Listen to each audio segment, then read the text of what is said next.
They said I wasn't college material. She smirked when she handed back my test, like my failure was permanent. Like she could already see me folding uniforms or bagging groceries. They give degrees for effort now, she once joked, loud enough for the whole class to hear. I laughed, too. Not because it was funny, but because crying in front of everyone would have been worse. But here's the thing about being underestimated: it can either break you or build you in silence. And silence is where I grew. Not for revenge. Not for applause. Just to prove to myself I could. My name is Alyssa Morgan, I'm 24 years old, and I live in Austin, Texas. This is the story of how I went from barely passing to handing the very woman who doubted me the proof of everything she said I couldn't become. Growing up, I was supposed to be the quiet achiever. Not a star.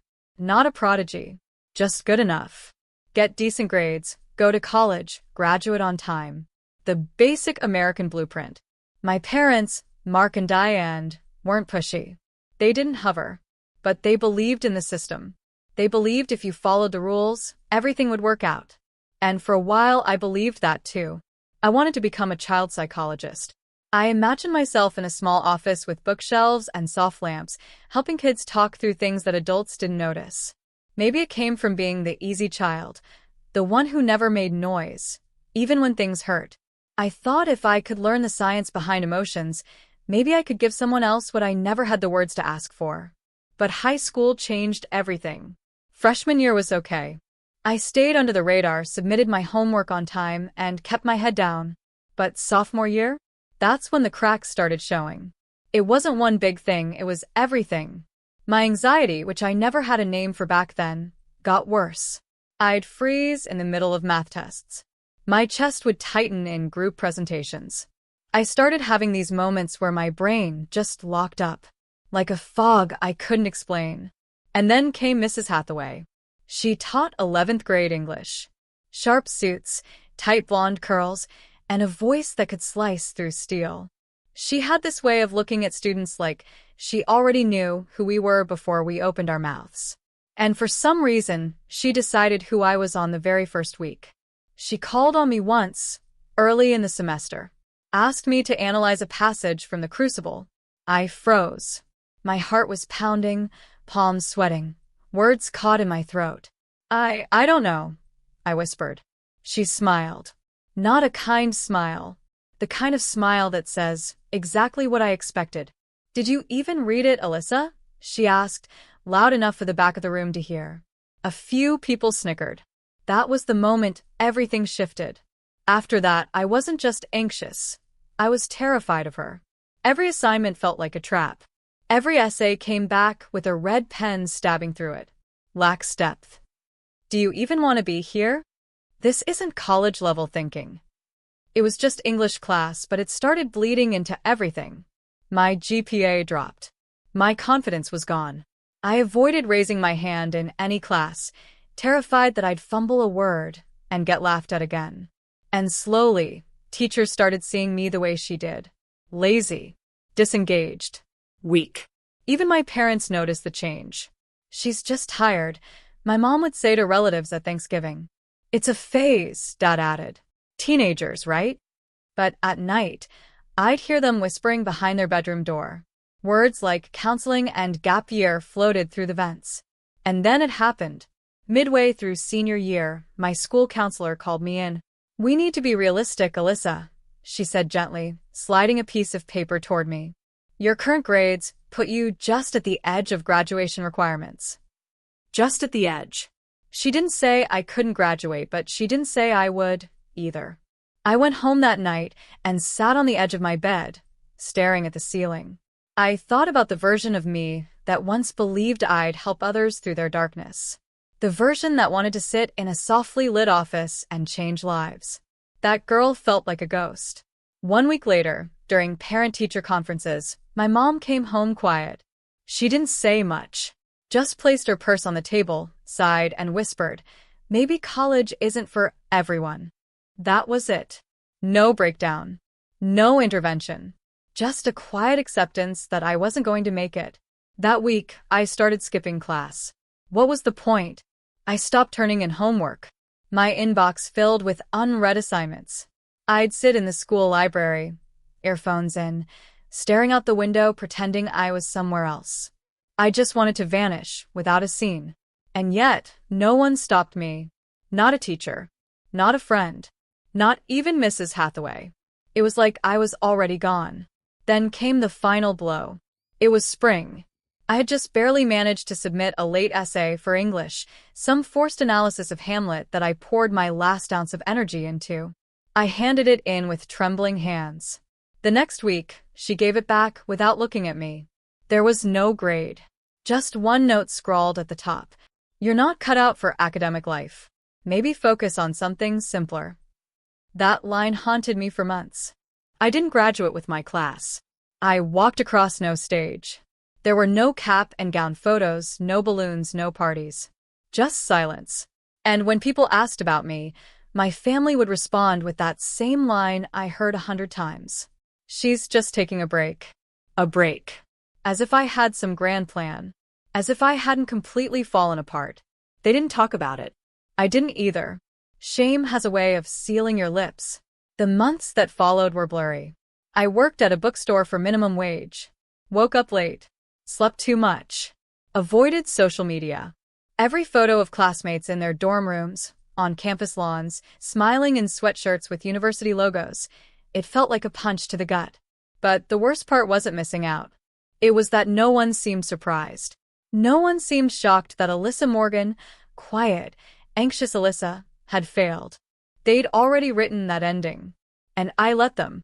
Until one rainy afternoon, sitting alone in the back of the store, watching customers browse books I used to dream about studying, I whispered to myself, maybe they were right.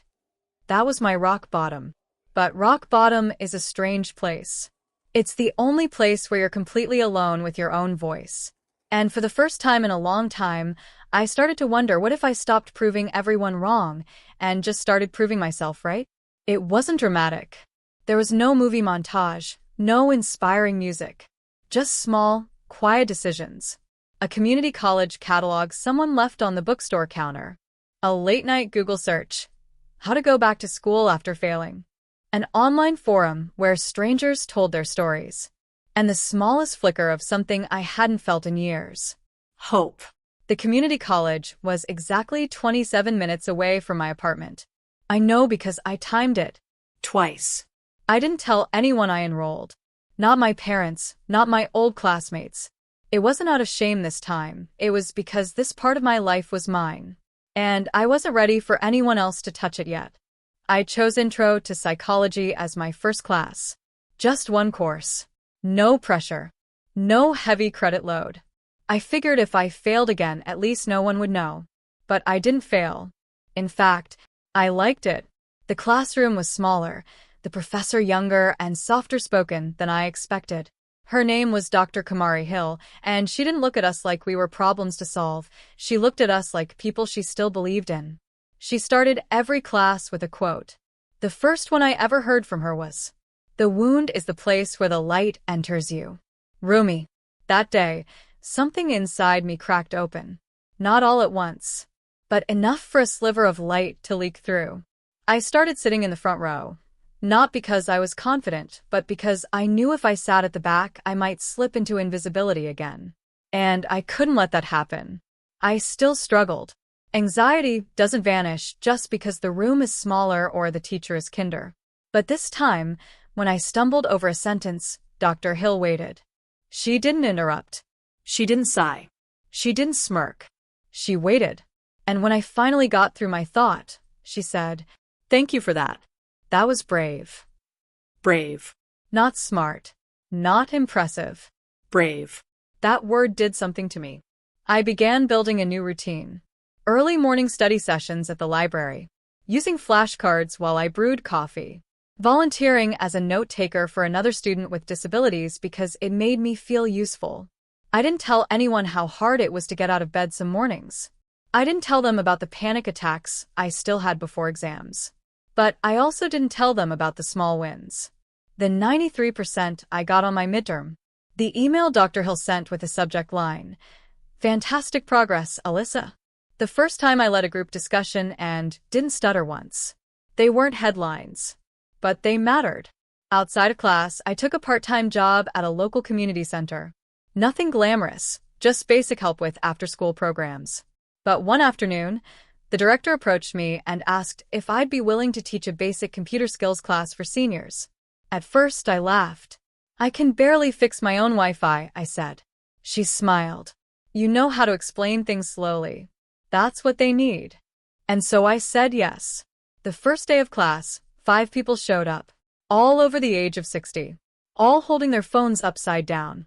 There was Mr. Carter, who kept forgetting his email password. Lorraine, who refused to touch the mouse like it might bite her.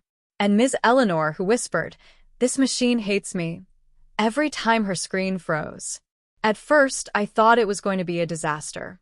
But then something strange happened. They started learning. Slowly. One click at a time.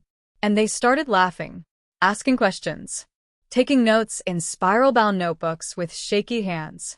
One day, after class, Eleanor stayed behind. She held up her phone and said, "I did something today I thought I'd never do." "What's that?" I asked, still packing up my laptop. "I video called my son in Arizona. First time in 6 years. I saw my granddaughter. She has dimples." She paused, her voice catching. "You brought my baby into my living room." That moment? That's when it all shifted. I wasn't just rebuilding myself anymore, I was helping others do the same. Through something as simple as teaching a woman to swipe and tap. And I realized that mattered. It didn't matter that I wasn't at a big university. It didn't matter that no one on Instagram was clapping for me. It didn't matter that my former teacher thought I was cut out for something simpler. Because maybe simpler wasn't lesser. Maybe simpler was human. By the end of that semester, I was tutoring other students in psychology, leading senior tech sessions twice a week, and averaging an A across my classes. And for the first time in my life, I felt like I was becoming the person I had always wanted to be. Only now, she was stronger. Not because of success, but because of survival. I wasn't trying to prove anything to anyone anymore. I wasn't chasing a moment of redemption.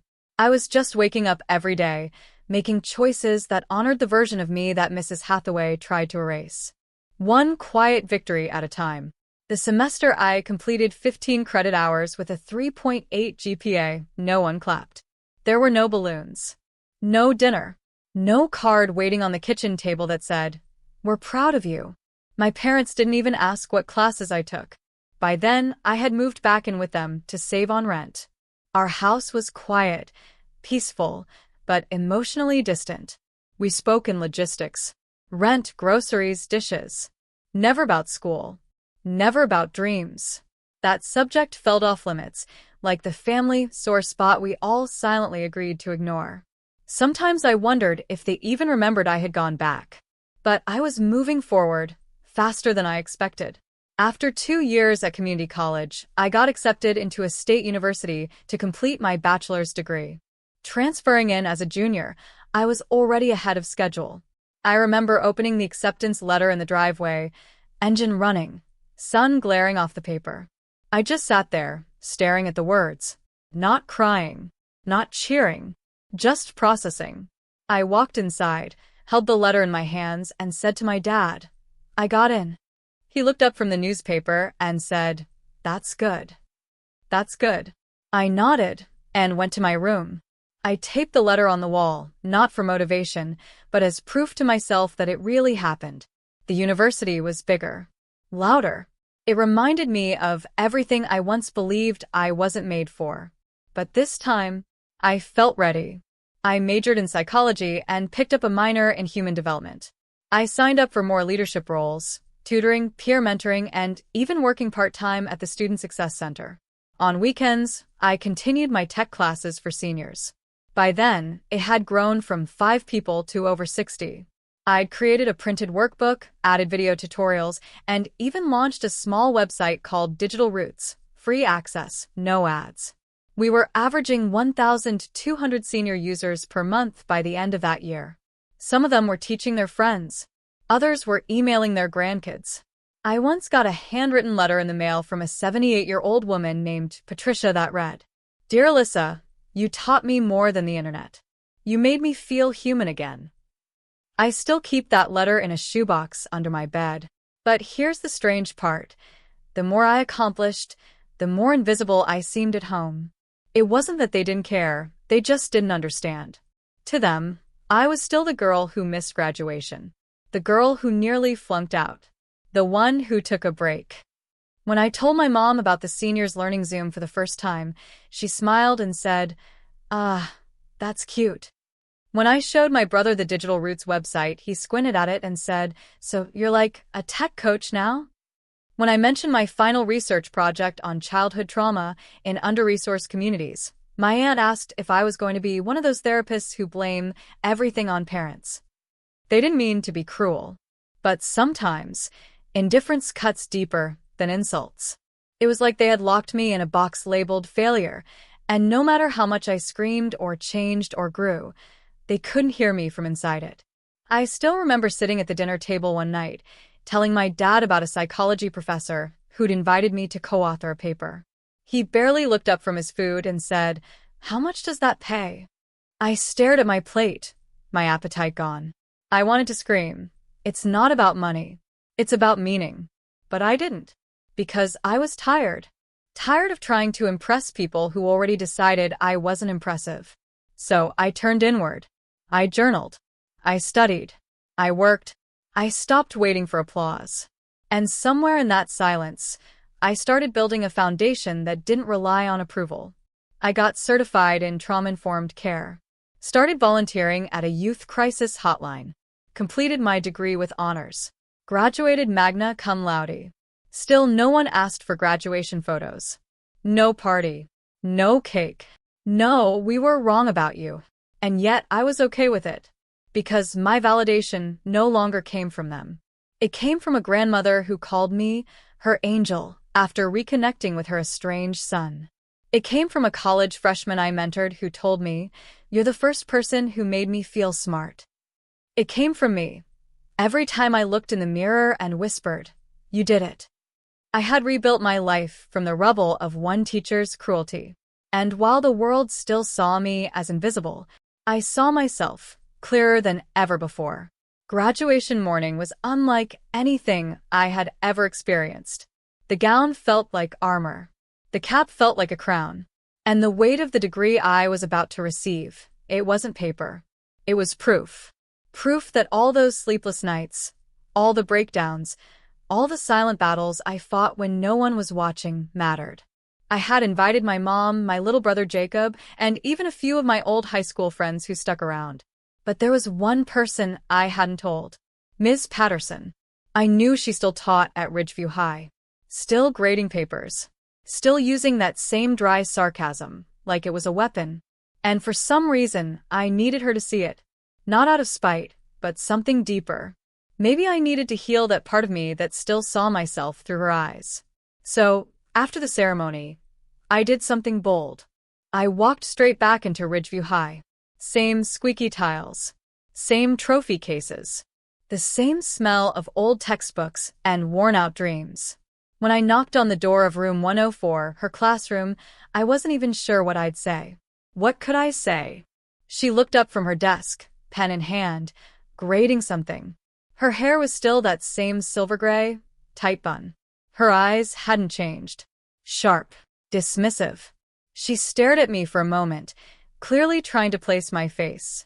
"Can I help you?" she asked, voice flat. I stepped in slowly, pulling the degree from my bag, holding it like a torch.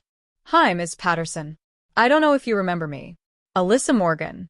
You told me, once I wouldn't graduate, that I didn't have what it takes." She blinked, expression unreadable. "I just graduated from UT Austin. With honors. Thought I'd bring you a copy of my degree. I figured maybe you'd want to see what became of the student you counted out." I laid the degree gently on her desk. It made a soft thud on the wood. It sounded louder than it should have in that silent room. Her eyes flicked down. She picked it up, skimmed it quickly. For the first time, she looked unsure. Then she spoke slowly. "I remember you now. The quiet one. always late with assignments, always scribbling in the back. I nodded. Yeah, that was me. But I was also the one dealing with a mom working 3 jobs, a little brother to raise, and barely any time to sleep. I guess effort doesn't always look the way we expect it to. She leaned back in her chair, folding her arms. You've grown. I could have turned around and walked away right then. But I didn't. Miss Patterson, I said, voice steady now, you may not have believed in me, but that doesn't mean you broke me. You gave me something even more powerful. And what's that? She asked, voice quieter. A reason to prove you wrong. She didn't reply. I didn't need her to. Her silence was enough. Because for the first time I had the final word. I turned and walked out of that classroom, back down the hallway, back out the doors I once feared I'd never escape. And the sun outside never felt so warm. I stepped out of Ridgeview High with a strange lightness in my chest, like I'd just dropped the heaviest weight I'd carried for years. It wasn't about Miss Patterson anymore. It wasn't even about proving her wrong. It was about finally seeing myself clearly. I sat in my car for a while, just watching the school building fade in the rearview mirror. The same one where I used to feel invisible, unimportant, small.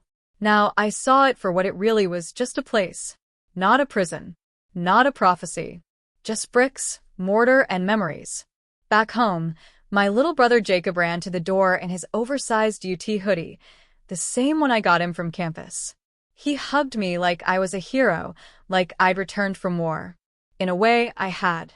I looked at my mom sitting on the couch, eyes red from tears, pride beaming from her face.